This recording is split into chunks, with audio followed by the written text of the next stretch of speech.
Kolkata case में आज एक बेहद अहम और चौंकाने वाला खुलासा हुआ है, जिसने पूरे देश को हिलाकर रख दिया है।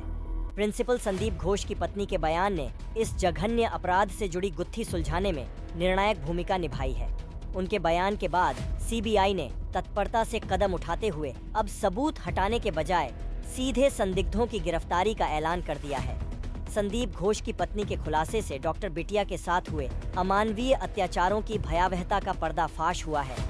उनके बयान में सामने आई घटनाओं ने न केवल जांच एजेंसियों बल्कि पूरे समाज को हिलाकर रख दिया है। बिटिया के पैरों को चिराघातों को तोड़ा गया और गले को बेरहमी से दबाया गया। इस खौफनाक विवरण ने हर शख्स को गहरे सदमे में डाल दिया है। सीबीआई की इस निर्णायक कार्यवाही के बाद यह मामला अब एक महत्वपूर्ण मोड़ पर आ गया है। आज का खुलासा पहले से अधिक चौंकाने वाला है, क्योंकि यह स्पष्ट हुआ है कि बिटिया के साथ हुए अमानवीय कृत्य सेमिनार हॉल में नहीं बल्कि कहीं और हुए थे।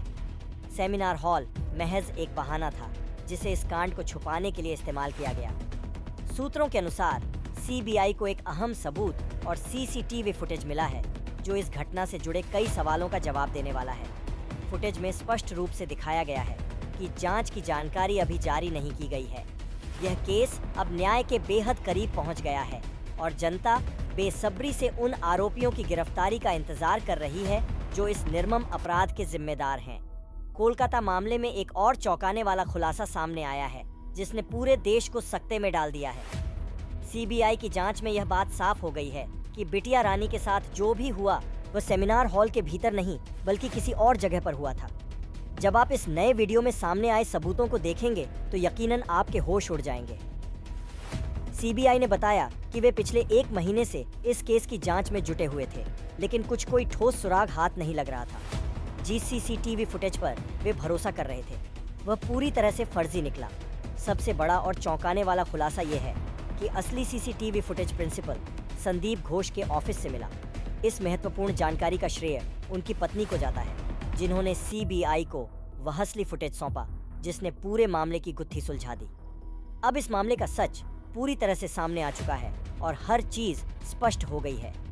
सीबीआई ने आज एक ऐसा खुलासा किया है जिसने इस केस की दिशा ही बदल दी है।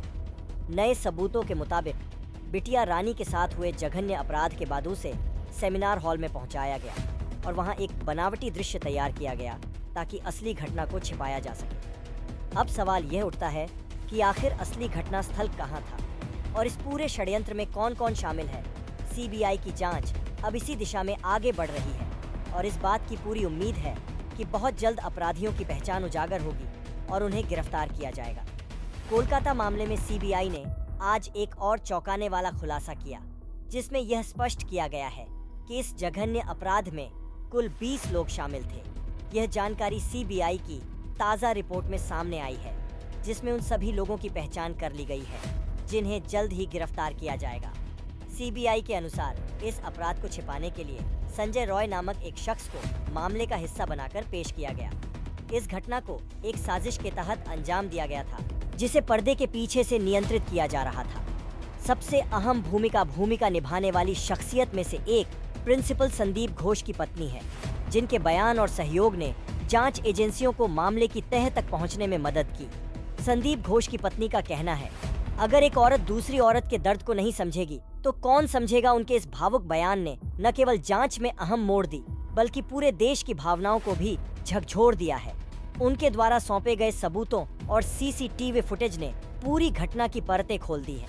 अब सीबीआई के पास वह ठोस वीडियो फुटेज है जो न केवल अपराधियों की पहचान करता है बल्कि यह भी बताता है कि कैसे इस खौफनाक कांड को अंजाम दिया गया। वीडियो में यह भी बताया गया है कि संजय रॉय की कहानी कितनी सच्ची और कितनी झूठी थी और वह इस पूरे षड्यंत्र में किस तरह शामिल था। यदि आप बिटिया रानी को न्याय दिलाने के इस संघर्ष में शामिल हैं तो अपने विचार व्यक्त करते हुए कमेंट बॉक्स में वी वांट जस्टिस लिखें और इस खबर को अधिक से अधिक लोगों तक पहुंचे चाहने के लिए इसे लाइक और शेयर करें। आपका एक छोटा सा समर्थन ये संदेश देगा कि देश की करोड़ों जनता बिटिया रानी के साथ खड़ी है और उसके लिए न्याय की मांग कर रही है। कोलकाता केस में एक और बड़ा खुलासा हुआ है जो इस जघन्य अपराध की पूरी तस्वीर को बदल सकता है। पिछले 1 महीने से सीबीआई इस मामले की गहन जांच कर रही थी, लेकिन असली सुराग प्रिंसिपल संदीप घोष की पत्नी के पास था। हाल ही में उन्होंने सीबीआई को एक बेहद महत्वपूर्ण सीसीटीवी फुटेज सौंपा, जिसने इस पूरे केस को एक नया मोड़ दे दिया है। संदीप घोष की पत्नी ने खुलासा किया कि जिस समय संदीप घोष सुबह अस्पताल पहुंचा था, उस समय कांच सीबीआई के पास था। लेकिन अब एक और नया फुटेज सामने आया है जो इस मामले की गुत्थी सुलझाने में मदद कर सकता है। रिपोर्ट्स के अनुसार बिटिया रानी के साथ किया गया जघन्य अपराध वास्तव में सेमिनार हॉल में नहीं हुआ था, जैसा पहले माना जा रहा था। सीबीआई ने हॉल की पूरी जांच की और वहां मिले सबूतों ने इस धारणा को मजबूत किया कि यह कांड हॉल में नहीं घटा था। सीबीआई के नए खुलासे के अनुसार सेमिनार हॉल में केवल एक नकली दृश्य तैयार किया गया था, जिससे ऐसा प्रतीत हो कि सभी घटनाएं वहीं पर घटी थीं। लेकिन अब सीबीआई के पास वह सबूत है जो इस मामले की सच्चाई को उजागर करेंगे और पूरे केस को स्पष्ट कर देंगे। इससे पहले संजय रॉय के खिलाफ मिले सबूत पर्याप्त नहीं थे, जिससे सीबीआई भी असमंजस में थी कि आखिर इस मामले में किस महत्वपूर्ण कड़ी की कमी थी। लेकिन अब नए फुटेज और जानकारी के आधार पर यह सामने आया है कि बिटिया रानी के साथ हुआ जघन्य अपराध सेमिनार हॉल में नहीं, बल्कि प्रिंसिपल संदीप घोष के ऑफिस के भीतर अंजाम दिया गया था। यह नई जानकारी पूरे मामले की दिशा बदल सकती है। अगर आप भी बिटिया रानी को न्याय दिलाने की इस मुहिम का हिस्सा बनना चाहते हैं तो इस चैनल को सब्सक्राइब करें और वीडियो को लाइक करके अपनी सच्ची श्रद्धांजलि अर्पित करें। आपका एक समर्थन बिटिया रानी के संघर्ष को मजबूत करेगा और यह संदेश देगा कि देश के हर भाई बहन उसके साथ खड़े हैं। जैसे ही यह जघन्य अपराध प्रिंसिपल संदीप घोष के ऑफिस के भी है भीतर हुआ, बिटिया रानी को तुरंत खींचकर सेमिनार हॉल में ले जाया गया। वहां एक जानबूझकर तैयार किया गया दृश्य स्थापित किया गया ताकि यह प्रतीत हो कि सारी घटनाएं हॉल में घटित हुई थी। ऑफिस को पूरी तरह से धोने के लिए पानी, फिनाइल और अन्य केमिकल्स का उपयोग किया गया और इसे पूरी रात साफ किया गया। संदीप घोष ने संजय रॉय को इन अमानवीय कृत्यों को अंजाम देने के लिए प्रेरित किया, जिसमें बिटिया रानी को पीटना, उसके अंगों को तोड़ना और अन्य जघन्य कृत्य शामिल थे। संजय रॉय को इस सब का अभ्यास कराया गया ताकि वह जांच के दौरान सही विवरण दे सके। जब सीबीआई ने अपनी जांच शुरू की तो उन्हें संजय रॉय के कथनों से यह सत्यापन मिला कि यह सब योजनाबद्ध तरीके से किया गया था। संदीप घोष ने मामले के पोस्टमार्टम रिपोर्ट आने से पहले ही इसे आत्महत्या का रंग देने की कोशिश की ताकि सच्चाई को छुपाया जा सके। हालिया खुलासों ने इस मामले की गंभीरता को और बढ़ा दिया है, जिससे यह स्पष्ट होता है कि पूरे मामले को गढ़ने और सच्चाई को छुपाने की एक सुनियोजित योजना बनाई गई थी। प्रारंभिक रिपोर्टों के अनुसार बिटिया रानी की मौत को आत्महत्या के रूप में प्रस्तुत किया गया था, लेकिन बिना पोस्टमार्टम रिपोर्ट के ऐसा दावा करना संदिग्ध है। शुरुआती संकेतों से स्पष्ट था कि यह घटना आत्महत्या नहीं, बल्कि एक संगठित अपराध का परिणाम थी, जो हत्या की एक सुनियोजित साजिश के तहत की गई। जब यह मामला सामने आया तो इसे दबाने की हर संभव कोशिश की गई।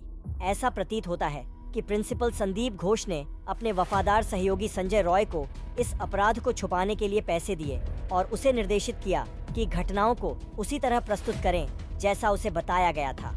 संजय रॉय को यह आश्वासन दिया गया था कि यदि वह अपनी भूमिका सही तरीके से निभाएगा तो संदीप घोष उसे सुरक्षा प्रदान करेगा और मामले को संभाल लेगा।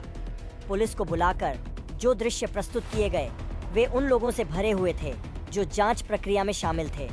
हालांकि डिप्टी एएसपी और एएसपी ने यह दावा किया कि वहां मौजूद लोग पूरी तरह से उचित थे और उनकी उपस्थिति जांच में वैध थी।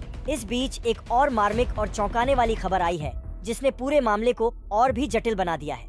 पीड़िता की मां ने आरोप लगाया है कि पुलिस ने उस दिन ही इस केस को दबाने का प्रयास किया जब वह अपनी बेटी को देखने गई थी। इस दर्दनाक घटना को समझना बेहद आवश्यक है। फोन पर उन्हें कुछ अलग जानकारी दी गई, जबकि वास्तविकता इससे बिल्कुल भिन्न थी। जब वह अस्पताल पहुंची तो अपनी बेटी से मिलने के लिए उन्हें 3 घंटे तक इंतजार करना पड़ा। यह स्थिति केवल पीड़िता की मां के लिए ही नहीं, बल्कि पूरी जांच प्रक्रिया की गंभीरता के लिए भी चिंता का विषय थी। इस घटना ने साफ किया कि न्याय की खोज में पीड़िता के परिवार को कितनी कठिनाइयों का सामना करना पड़ा। जब अंततः पीड़िता की मां को अपनी बेटी से मिलने की अनुमति मिली तो भी यह समय सीमित था, जिससे वह अपनी बेटी की स्थिति का पूरी तरह अवलोकन नहीं कर सकी। इसके बाद एक सुनियोजित प्रयास के तहत झूठ फैलाने का काम शुरू हुआ। ये सब दर्शाता है कि सच्चाई को छुपाने के लिए कितनी कोशिशों की गई। बिटिया रानी के साथ कोई जघन्य अपराध न होने का दावा किया गया था, लेकिन इस पर विश्वास करना पीड़ित की मां के लिए पूरी तरह से असंभव था। उन्होंने बताया कि जब उन्होंने अपनी बेटी से आखिरी बार बात की थी तब वह खुश और स्वस्थ थी। परिवार में शादी की तैयारियां चल रही थी और उनके लिए संभावित वर्क खोजे जा रहे थे। अचानक ऐसा बदल जाना असंभव प्रतीत होता है। जब पीड़िता की मां ने पुलिस की कार्रवाई पर सवाल किया, सवाल उठाया तो यह सामने आया कि पुलिस ने परिवार पर दबाव डाला कि वे इस केस को दबा दें। पुलिस ने पहले परिवार को रफा दफा करने के लिए कहा और जब यह प्रयास विफल हुआ तो उन्होंने परिवार से एक साधारण कागज पर साइन कराने की कोशिश की, जिसे परिवार ने फाड़कर पुलिस के सामने फेंक दिया। इस घटना ने स्पष्ट कर दिया कि पुलिस मामले को दबाने के लिए सक्रिय रूप से प्रयास कर रही थी, जबकि पीड़िता का परिवार इस दबाव का विरोध कर रहा था। अब यह सोचने की बात है कि अगर प्रिंसिपल संदीप घोष का इस मामले में सीधा हस्तक्षेप नहीं होता तो एक मामूली कर्मचारी या नौकर को बचाने की कोशिश क्यों की जाती। प्रदीप घोष एक मेडिकल कॉलेज के प्रिंसिपल के रूप में उच्च स्तरीय अधिकारियों के समान शक्तियां और संसाधनों से लैस है। यह स्थिति इस बात का संकेत देती है कि इस मामले में कई जटिलताएं जुड़ी हुई हैं और यह घटना एक सामान्य स्कूल की घटना से कहीं अधिक गंभीर है। यह स्पष्ट होता है कि प्रिंसिपल संदीप घोष का पद केवल शैक्षणिक दायित्वों तक सीमित नहीं था। उनके पास ऐसे पर्याप्त संसाधन और प्रभाव थे जो इस केस की जटिलता को बढ़ाते हैं। यह तथ्य मामले की गंभीरता को स्पष्ट करता है और यह भी दर्शाता है कि बिना किसी शक्तिशाली व्यक्ति के इस तरह की स्थिति में किसी का साथ देना संभव नहीं है था। एक मेडिकल कॉलेज का प्रिंसिपल अपने संस्थान के लिए इतना बड़ा जोखिम क्यों उठाएंगे? वह पुलिस पर दबाव डालकर और पैसे देकर अपने आप को बचाने की कोशिश क्यों करेगा, जबकि उसकी अपनी नौकरी भी दांव पर है? यह सवाल स्वाभाविक रूप से उठता है कि पोस्टमार्टम रिपोर्ट के बिना वह आत्महत्या का दावा करे। क्यों करेगा? यदि इन सभी घटनाओं को जोड़ा जाए तो यह स्पष्ट होता है कि मामला जितना साधारण प्रतीत होता है उतना है नहीं। प्रिंसिपल संदीप घोष की पत्नी द्वारा प्रस्तुत सीसीटीवी फुटेज इस मामले की गंभीरता को और उजागर करता है। इस फुटेज में स्पष्ट रूप से देखा जा सकता है कि घटनाएं कैसे से घटित हुई और किसने क्या किया। अब यह संभावना है कि गिरफ्तारियों की संख्या 20 तक पहुंच जाए, जो इस बात को और भी प्रमाणित करती है। यह मामला एक जटिल और गहरे षड्यंत्र का संकेत देता है। प्रिंसिपल संदीप घोष के इन प्रयास के पीछे कुछ निहित कारण हो सकते हैं जो इस केस की सच्चाई को उजागर करने में महत्वपूर्ण साबित हो सकते हैं। आज के वीडियो में इतना ही। अगली वीडियो में फिर